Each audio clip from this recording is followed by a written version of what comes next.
2025년 10월 27일 호주 특허청 시스템에 accepted가 연달아 찍혔습니다. 도면 명세서 청구항 초록 all accepted. 이건 심사관이 모든 기술 내용을 인정했다는 신호죠. 이번 승인은 단순히 한 나라의 절차 완료가 아닙니다. 호주는 PCT 체제에서 국제조사기관과 국제예비심사기관의 지위를 가진 나라입니다. 즉 국제표준급 심사 품질을 인정받은 기관이에요. 그래서 우리가 호주 특허에 관심을 갖고 소식을 기다렸던 겁니다. 그리고 그 승인된 문서의 키워드가 바로 초전도체가 아닌 전도성 세라믹, 기술의 프레임을 이상에서 현실로 옮긴 순간이죠. 그런데 이 호주 특허 승인이 더 흥미로운 이유가 있습니다. 오늘은 각국의 퀀텀 에너지 연구소 특허 현황을 점검하고 호주 특허 승인 결과가 어떤 영향을 미치는지 살펴보겠습니다.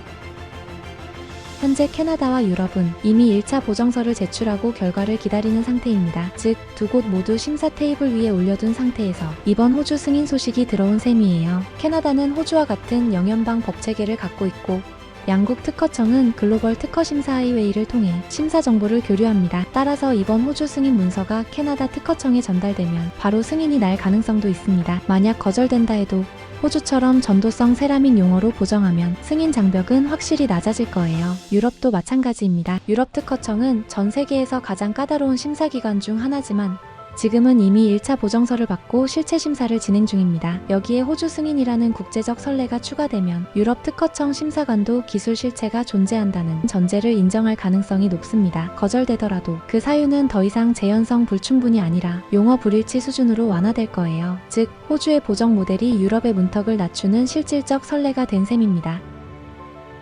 사실 퀀텀 에너지 연구소는 작년에도 한국 특허청 문을 두드렸습니다. 작년 12월 유라시아 특허가 승인되자 퀀텀은 그 결과를 바탕으로 특허 심사 하이웨이 신청을 했죠. 이미 실체 심사를 통과한 기술이니 한국에서도 빠르게 처리해달라. 이게 특허 심사 하이웨이의 본래 취지입니다. 하지만 결과는 최후 의견 제출 통지서, 거절 이유로는 저저항 세라믹화 합물이 정확히 어떤 물질인지 불명확하다. 발명의 설명이 모호해서 청구항의 기술 내용을 뒷받침하지 못한다. 초전도 특성을 주장했지만 실증적 근거가 부족하다. 이로 인해 국내 특허가 승인될 것이라는 기대감으로 오르고 있던 주가는 곤두박질 치게 됩니다. 올해 7월 일본 특허청이 승인하자 쿼녀는 다시 한번 PPH 신청을 넣습니다. 일본이 인정했으니 한국도 더 이상 미룰 이유가 없다. 하지만 이번에도 돌아온 답은 모두를 놀라게 합니다. 국내 특허청은 재현성 문제가 있다.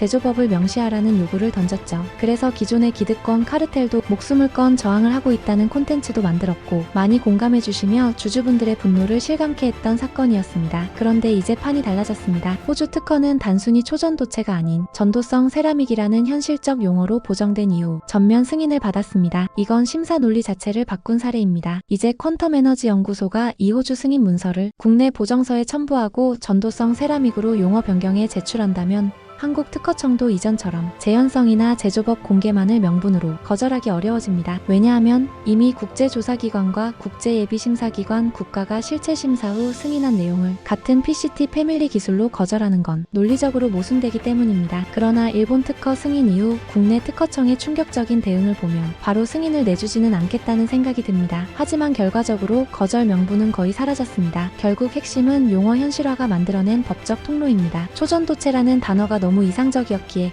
심사관은 재현성을 들이댈 수 있었지만 전도성 세라믹은 이미 실체가 입증된 영역이에요.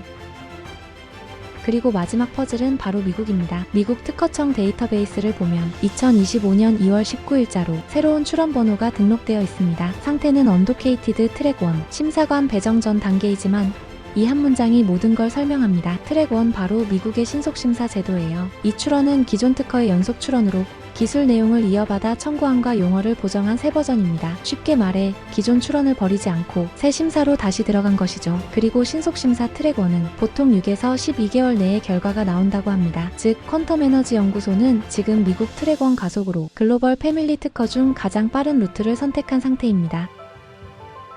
이제 유라시아, 남아공, 일본, 호주가 승인됐고 캐나다와 유럽은 보정 후 대기 중, 한국은 말도 안 되는 기존 논리가 명분을 잃었으며 미국은 가속 버튼을 눌렀습니다. 즉 전도성 세라믹이라는 단어 하나로 글로벌 심사 구도가 완전히 뒤집혔습니다. 이제 남은 건 시간 싸움이에요. 초전도체의 꿈은 전도성 세라믹이라는 현실로 바뀌었습니다. 남은 질문은 단 하나, 누가 말이 아니라 매출로 증명할 것인가? 여러분은 다음 특허 승인 국가가 어디라고 보시나요? 댓글로 의견 남겨주세요.